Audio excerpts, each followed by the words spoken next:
Hello everybody. This video is going to be about the goddess of ceremonial magic. Now, one thing that drives a lot of people away from ceremonial magic and attracts others to it is the fact that there is so much focus on the god names from the Hebrew Bible.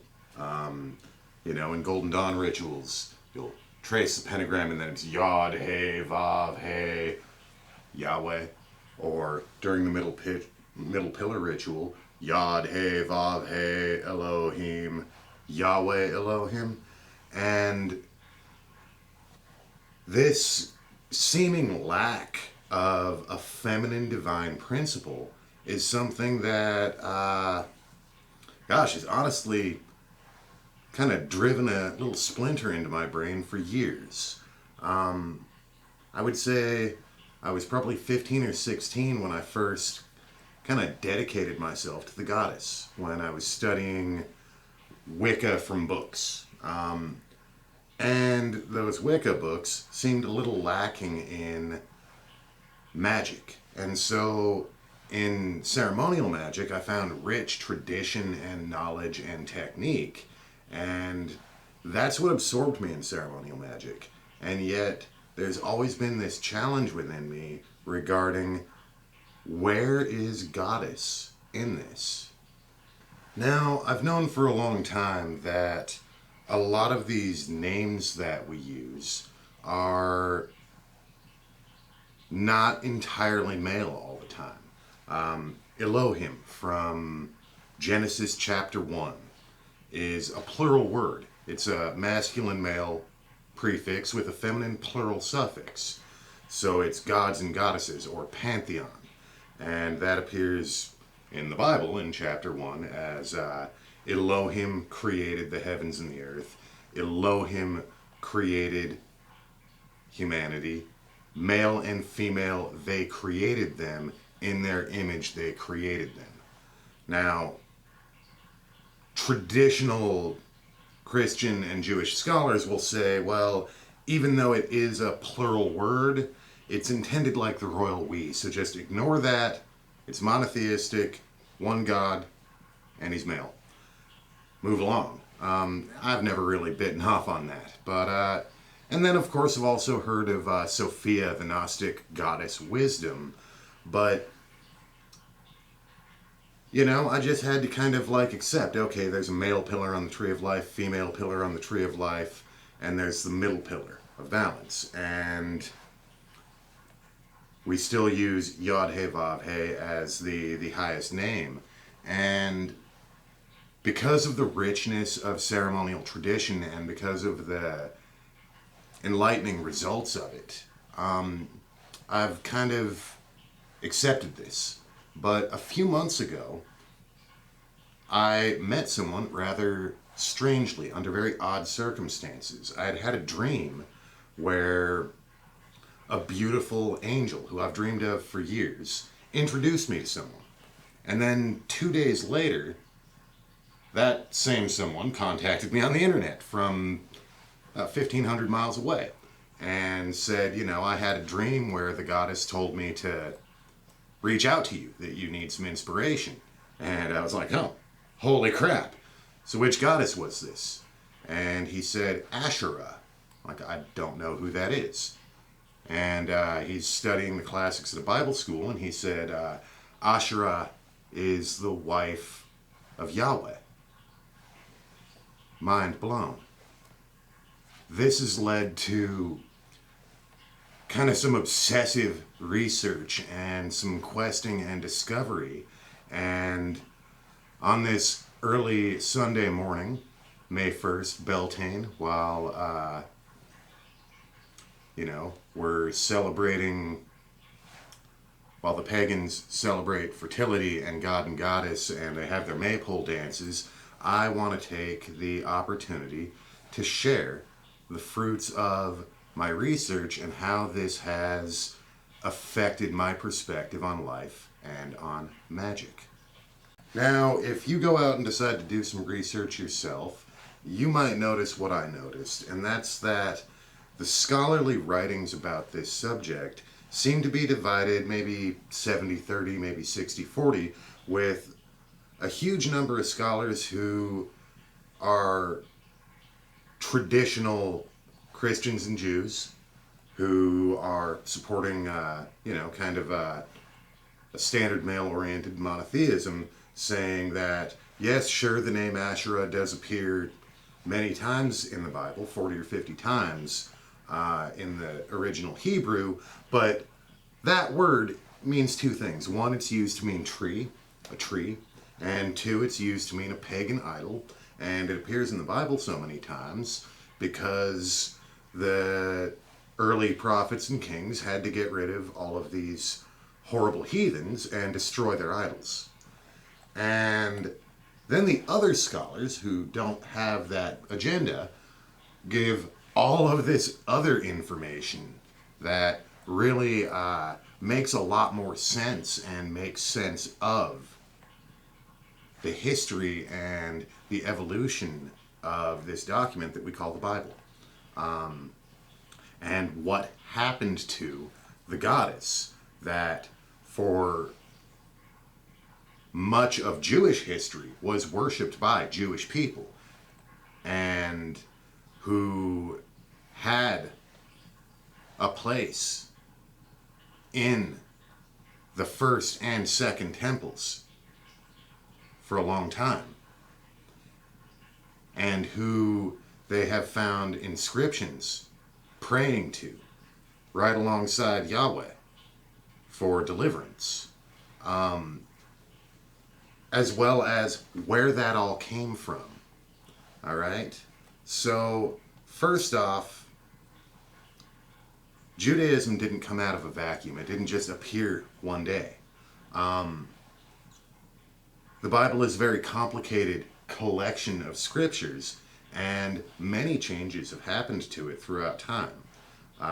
When it was first compiled, when it was turned into the current form, there was an agenda. The stories, many of them were old, some of them were new, and the way they were written was intended to enforce a monarchy and a royal decision that Yahweh would be the only God that would be worshipped anymore.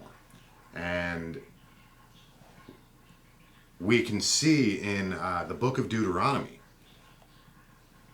in English translations, the name Asherah is never used, and it's often just translated as trees. And there are other words that are also translated as tree. So when instructions are being given to the army to go to other cities, hey, go, stop making noise. Kitty cats.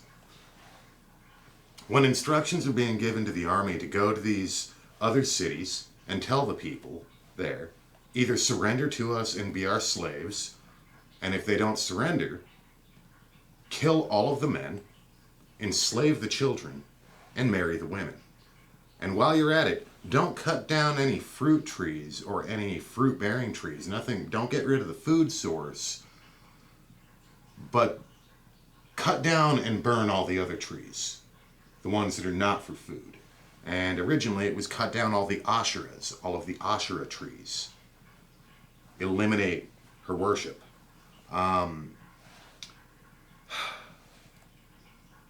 This did not actually eliminate the worship of Asherah. It carried on until after the destruction of the Second Temple by the Romans, which I believe was sometime in the 2nd century BC. And I will read some biblical accounts a little later on in this video.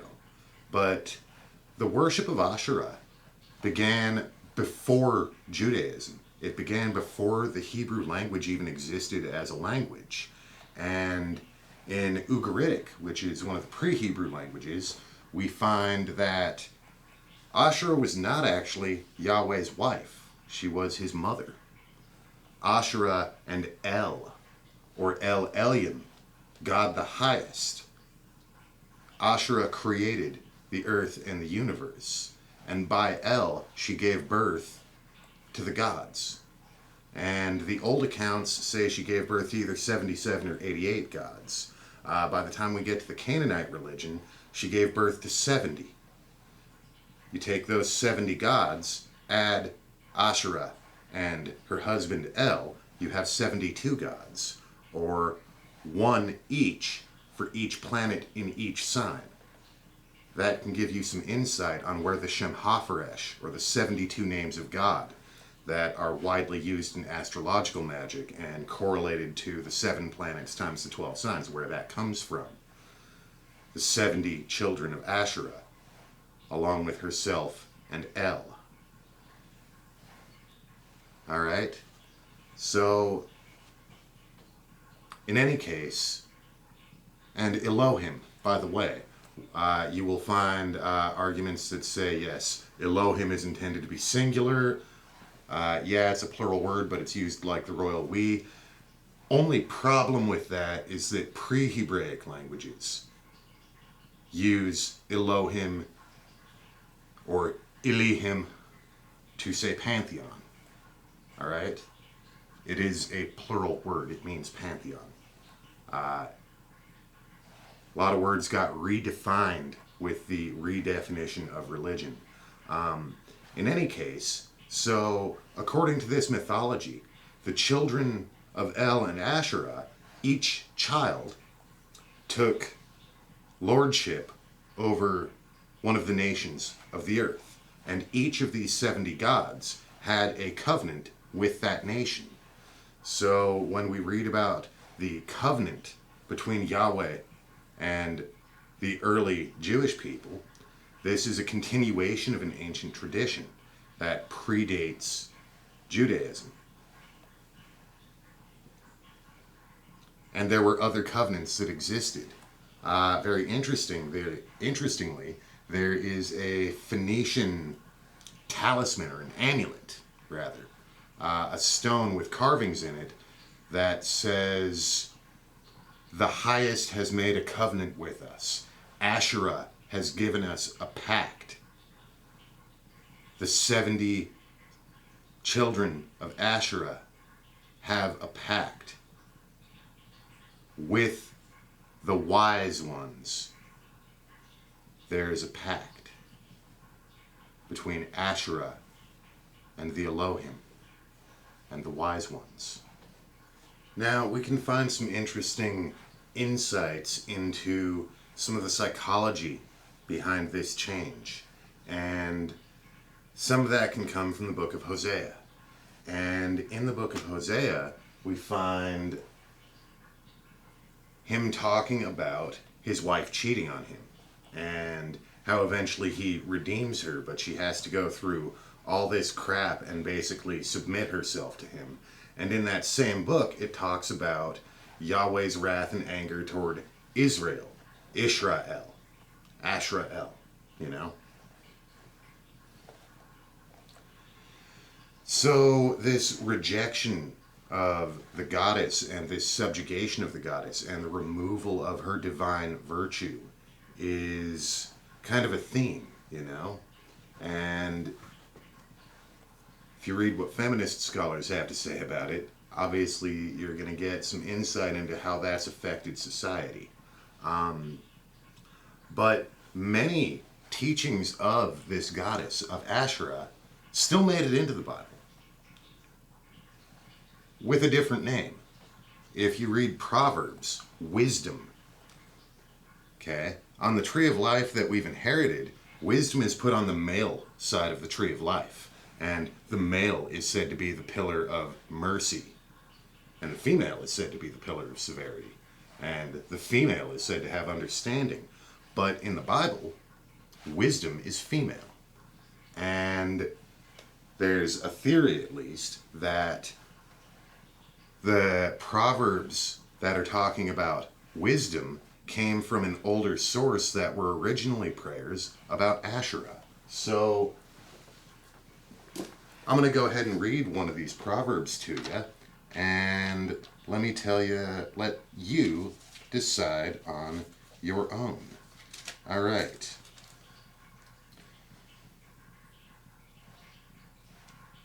Proverbs Chapter 3. Let's see, is this the one I was looking for?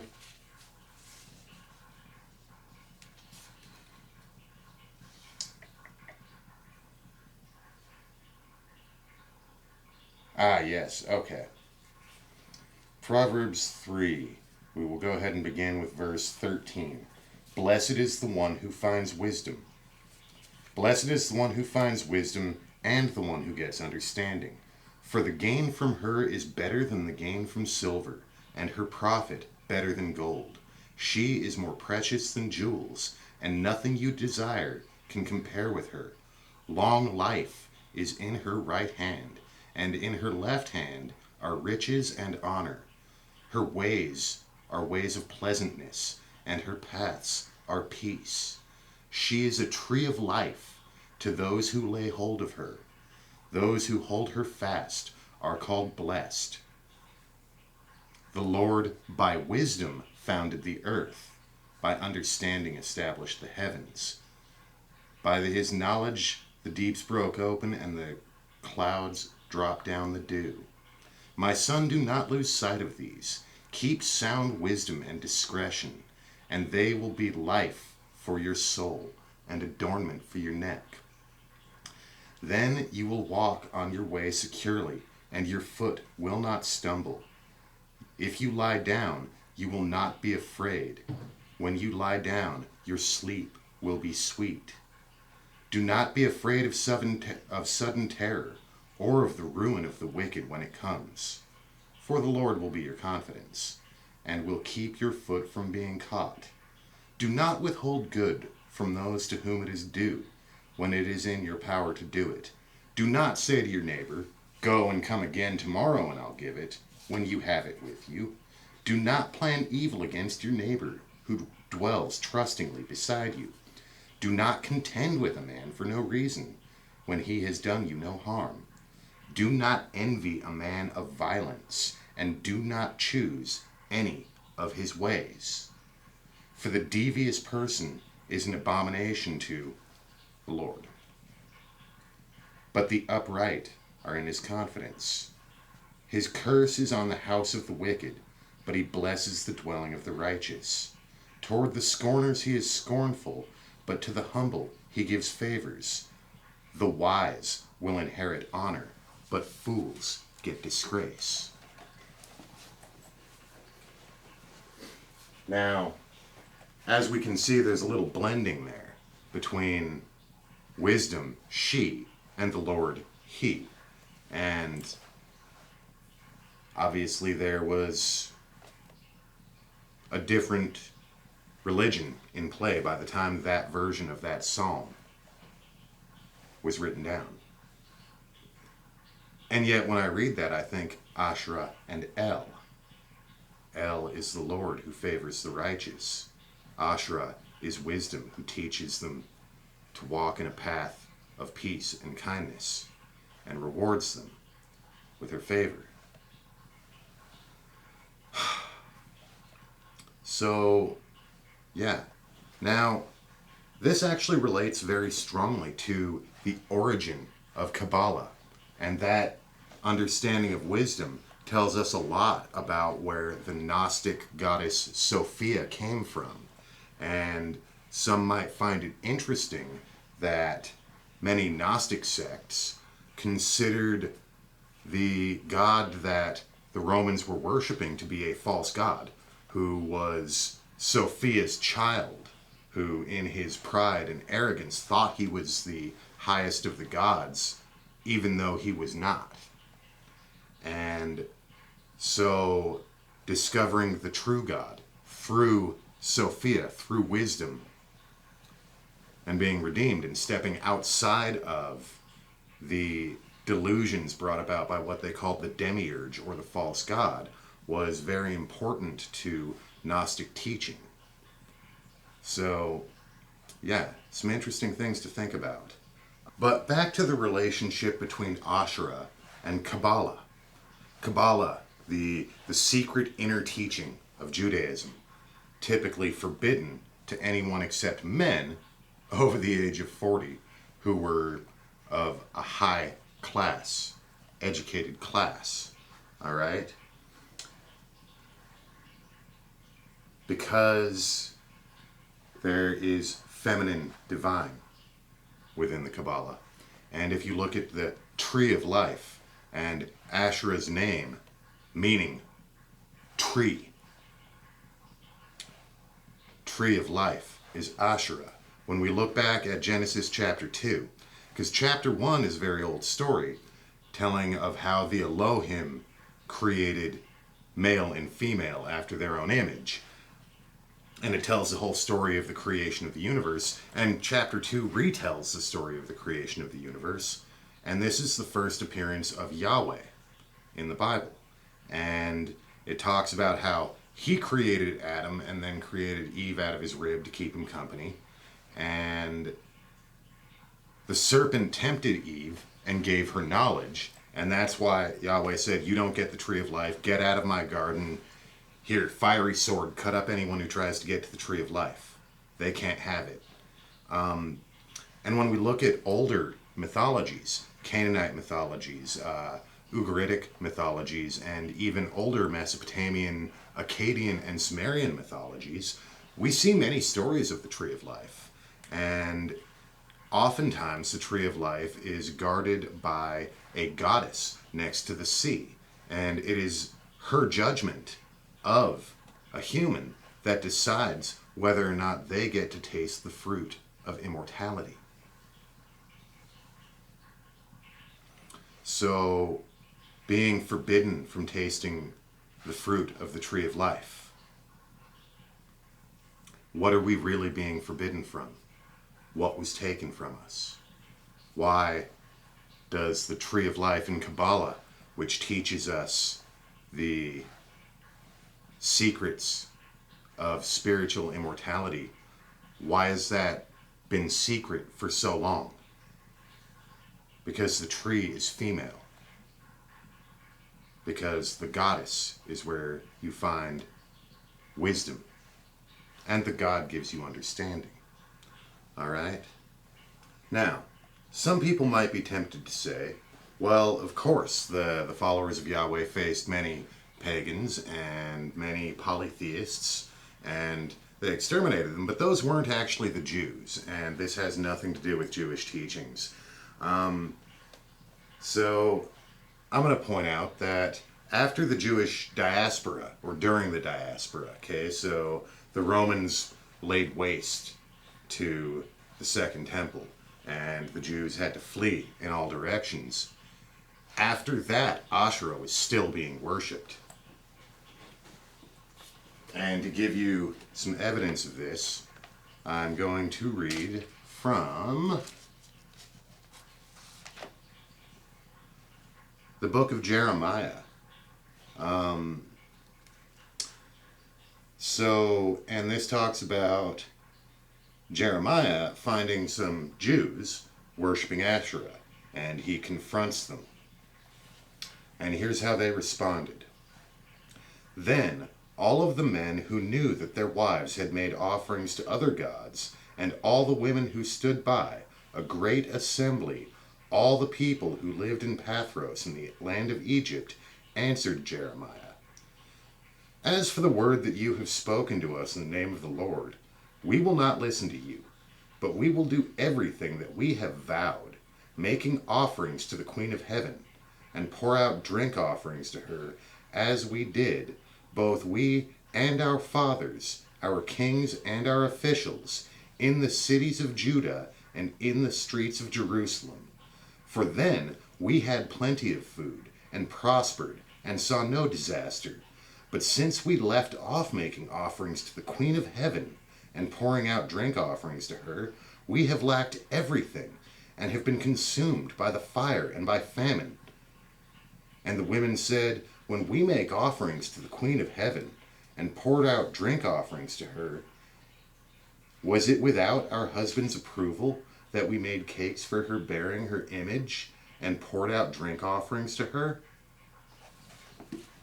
After that it gets a little ugly. But, and by the way, some other translations don't just say drink and offerings, they say libations and incense and crescent cakes, particularly. So, even though there were centuries in which the worship of the goddess Asherah as the consort of Yahweh,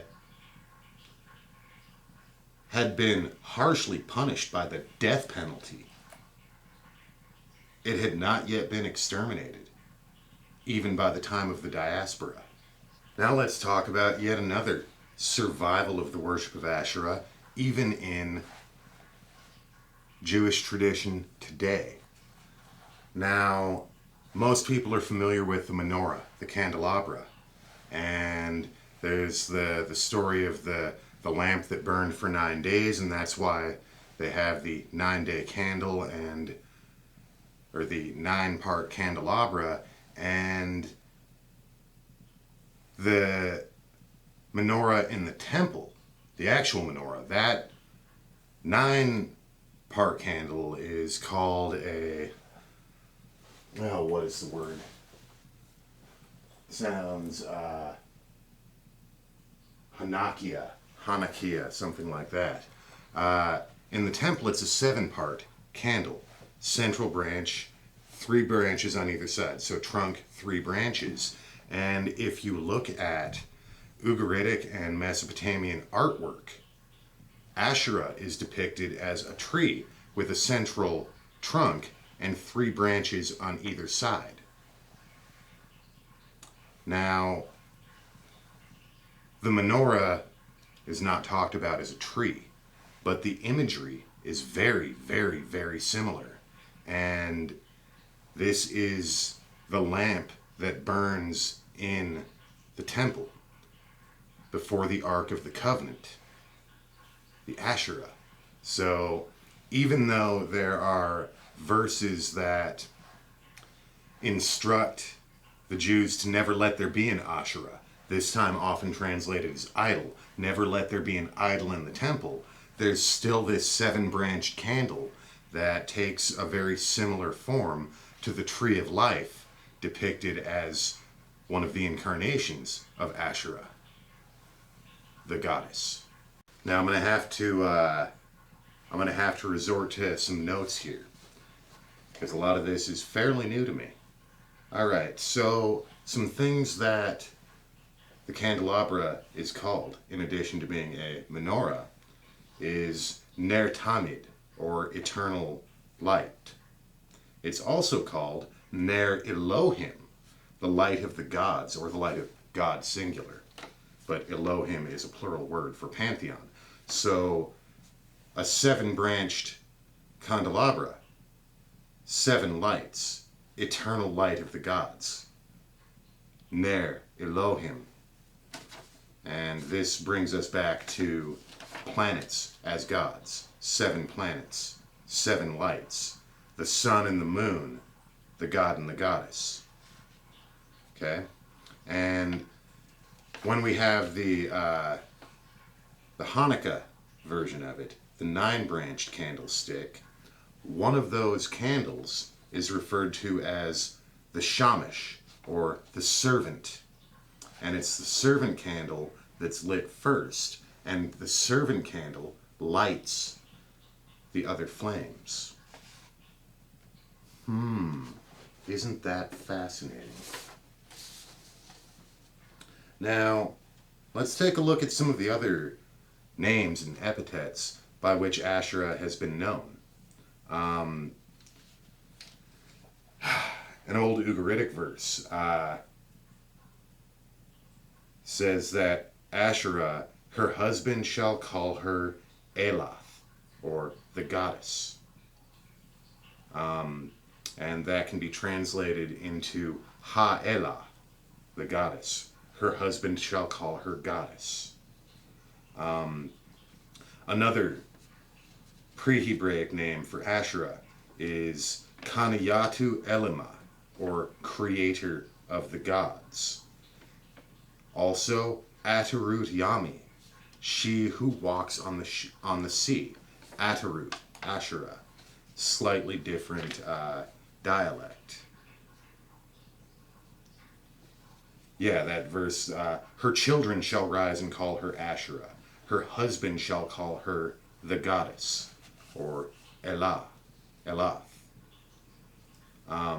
Another name, and this one is going to be fascinating to those of you who have studied Kabbalah for a while, is Malkuth Hashamia, Queen of Heaven.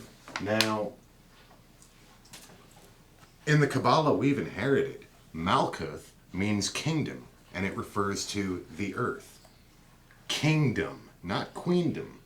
There was a change in what the word Malkuth means, because for ages, Asherah, the goddess, had been Malkuth Hashamian, the queen of heaven. And so she still made it onto the tree as Malkuth, the earth, but not as a she. She became he, the kingdom.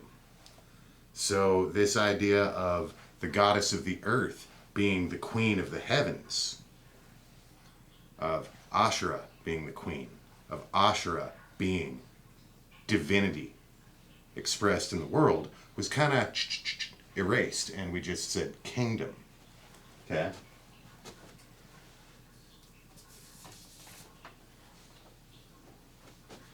Now, what else do we have? Elath Hagadol, great goddess. We also have Kadosh, and this is a very old word. In the Hebrew language and in the Bible, Kadosh is a word that's often used as like an adjective for Yahweh, holy. And yet, in Mesopotamia, Kadosh, which still meant holy, was a way of saying goddess, a way of saying Asherah. It wasn't a proper name, but it was something that she was called, Kadosh, Asherah. Now, another interesting little story involved here is about the son of Leah. And she had a son, and she was overjoyed. And so, she named him Asher. And in that dialect at the time, Asher meant happiness. And he is remembered as the progenitor of the tribe of Asher, one of the 12 tribes. Now, this will come back in a minute, okay? So, when we look at where did all this knowledge go, and how did it survive as people were keeping it alive, I've talked a little bit about how the early Gnostics worshipped Sophia, wisdom, and how they believed that she had made a mistake and given birth to a son who was a false god. They also believed that through Jesus Christ, Sophia had been redeemed by bringing the true teachings of love back to the people. They were Christian. But within the Kabbalah, this feminine wisdom continued to survive. And an interesting term, and you'll hear this, Jewish people, many will be familiar with this term, Shekinah. Now, Shekinah is often translated as the Holy Spirit. So is Ruach. But, and their source, Ruach and Shekinah, are the male Holy Spirit and the female Holy Spirit. Okay?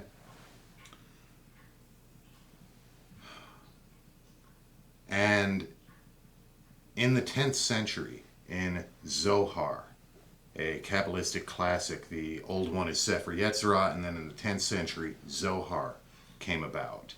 And apparently, the rabbis who wrote this had some knowledge of Asherah. And when they had to kind of describe why is Asherah not allowed in the temple, why is the idol not allowed in the temple, what they said in Zohar was that the altar is already sacred. Asherah already is in the temple, so we don't need an additional symbol.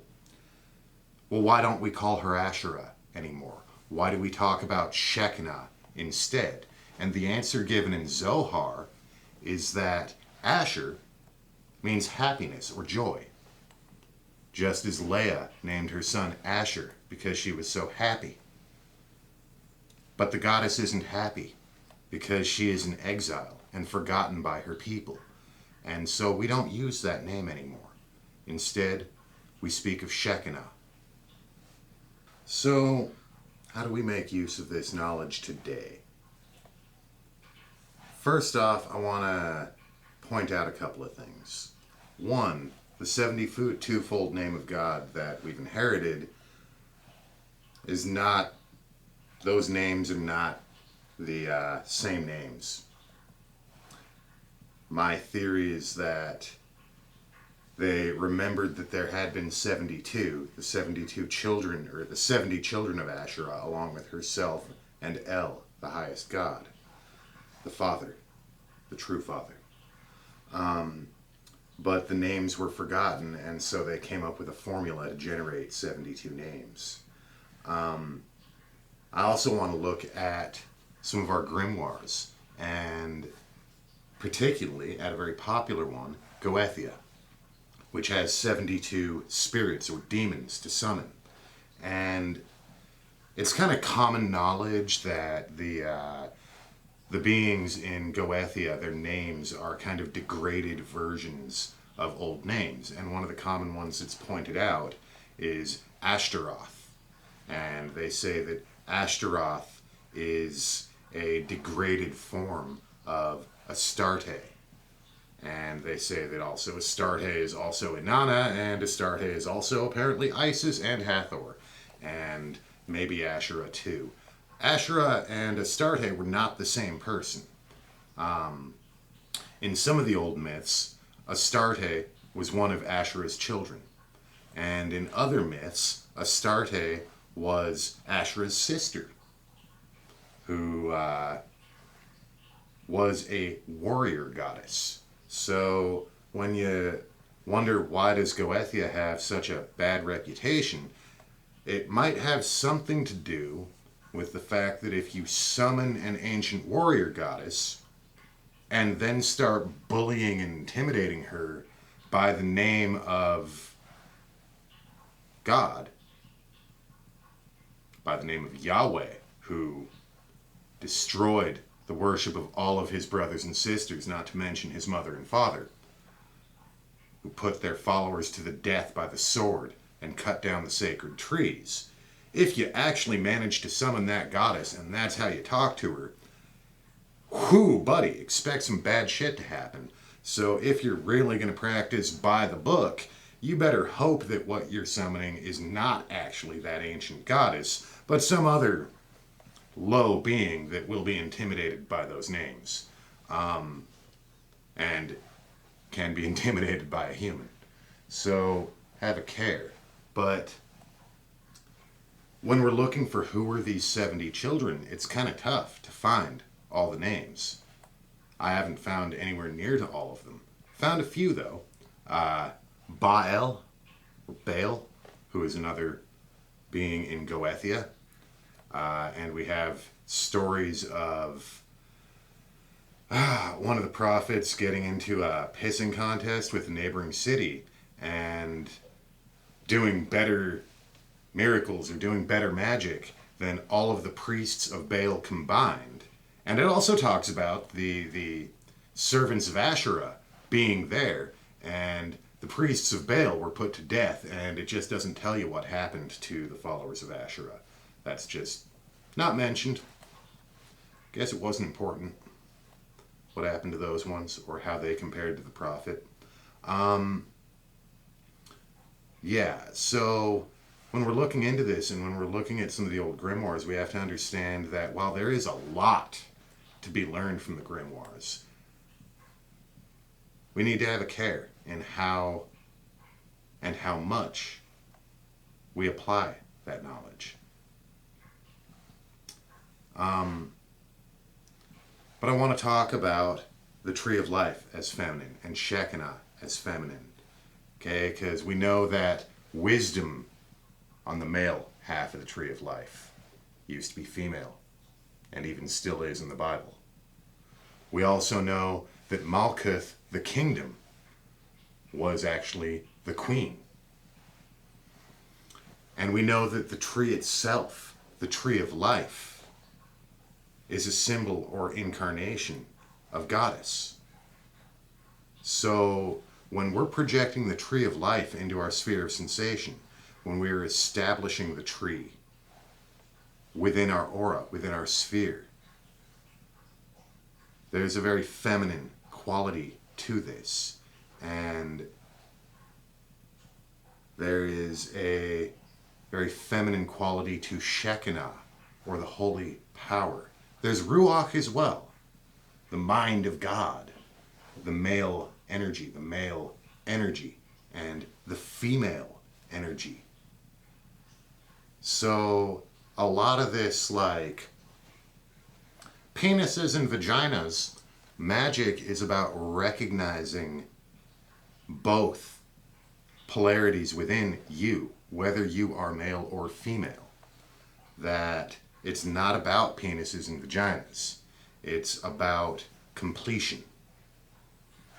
I think it's also important to remember that the teachings of Asherah and the teachings of El were teachings of love and of peace, were teachings of not envying or looking up to violent people and not adopting their ways. Making love in a grove of trees was considered sacred and a form of worship. And the Menorah, the 7 lights before the tabernacle, remind us of this ancient covenant between the holy ones and the wise ones. And so I think it is time for our ceremonial magic to grow. There's a strong movement toward looking toward the old grimoires and reviving some of the medieval ways of magic. And I've been diving into that a lot. I'd done some of it earlier, but I've been researching a lot more deeply in the last couple of years.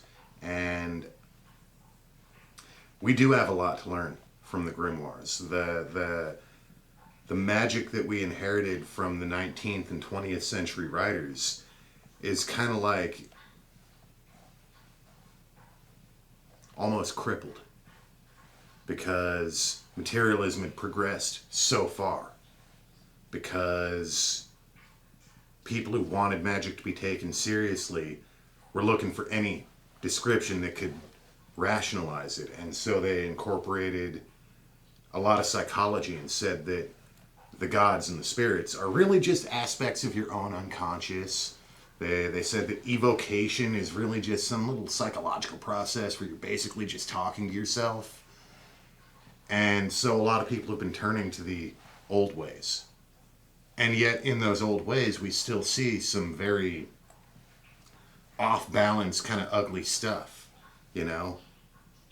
The witch's athame in Wicca is derived from the black-handled knife in the Key of Solomon. And the bowline to cut your herbs is derived from the white-handled knife in the Key of Solomon. And yet, in the Key of Solomon, the black-handled knife and the white-handled knife are anointed in the blood of animals. We don't need to bring that back. We don't. You know, as much as blood was a very common thing to every ancient culture, because they had to kill their own food. It wasn't at some awful factory farm where it was done out of sight, out of mind. And so using blood for ink was actually just kind of easier than making ink. And the blood was considered valuable, life force. And plenty of blood sacrifices in the Bible. Lots of blood sacrifice in the Bible. So, you know, people get into the old stuff and they're like, people are squeamish. But I think that the holy ones don't need that. When we were a lot more likely to go cut each other's heads off over whatever, and we were killing animals all the time to eat them right in front of us, and blood was just a thing, made sense for that to be part of the religion, part of the sacred rites, but I don't think we need that. I don't think we need athames consecrated in blood at all. I don't think we need that. I think what we need is the way of peace, the way of love, the way of harmony. I think we need recognition and honor toward female as divine, without losing the honor of male as divine.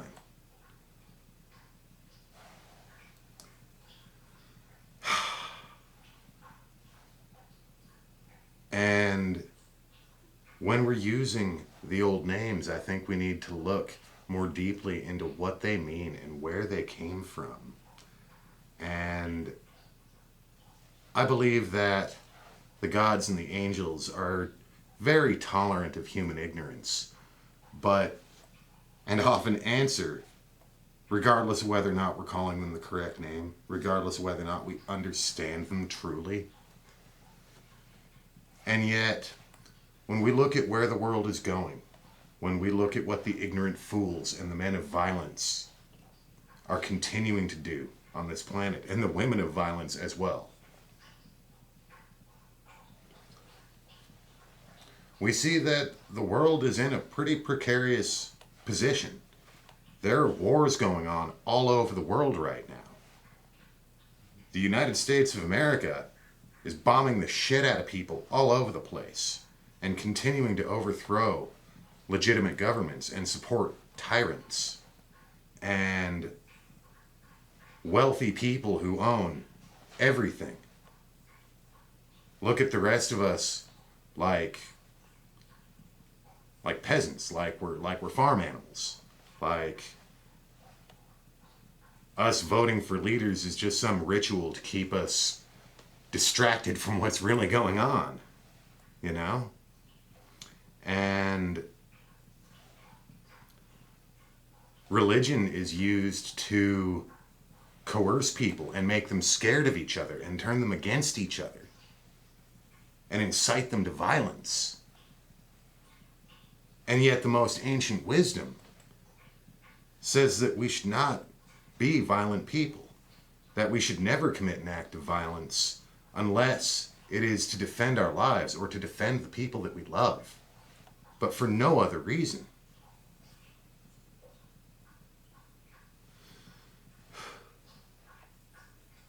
We need to embrace the ways of peace. And we need to embrace our spiritual birthright that was stolen from us when we were forbidden to eat from the tree of life.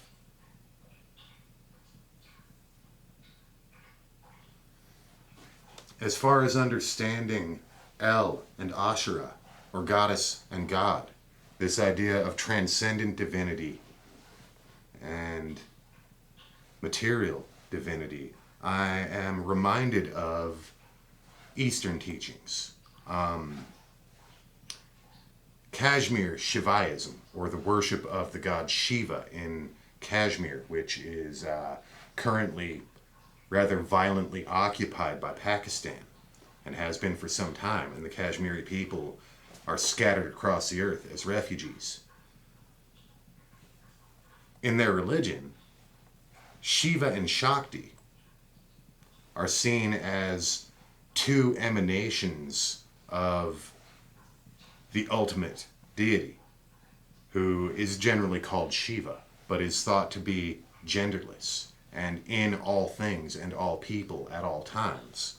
And when you look at their history, for thousands of years, every generation has had dozens, if not hundreds, of true masters and miracle workers. And part of this understanding of Shiva and Shakti is that Shiva is the transcendent divine, and Shakti is the universe, the manifest universe, conscious and holy. And so we need to stop looking at the world around us as dead matter. We need to stop looking at Malkuth, the kingdom, as fallen. And this is actually something that I think is kind of beautiful out of the Hermetic Order of the Golden Dawn, they have two versions of the Tree of Life. One is the Tree of Life after the fall, and that's the one we're familiar with, where there's Doth occupying the abyss that separates the divine from our own souls.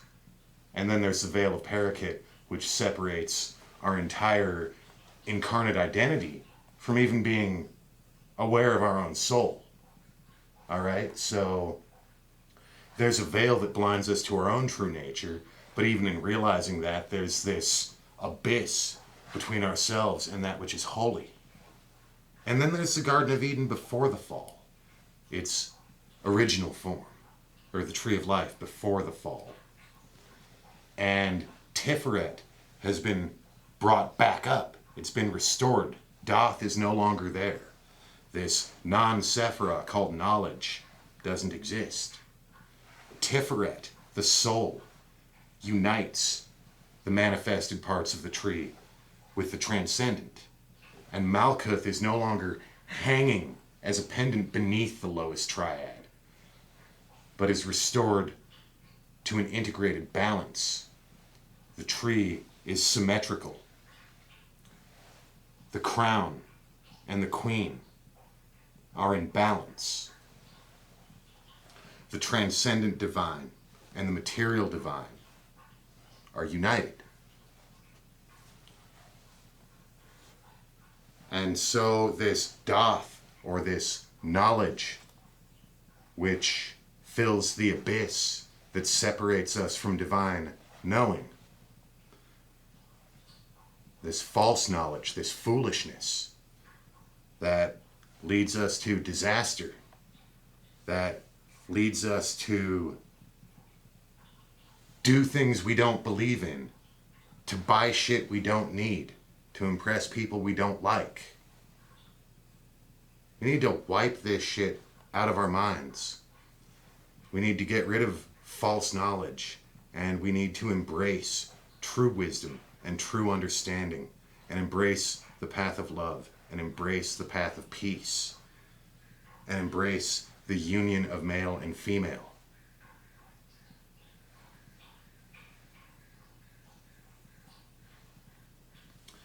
As far as how this affects some of the basic methodologies, I think a lot of them don't need to be changed, or don't need to be changed a whole lot.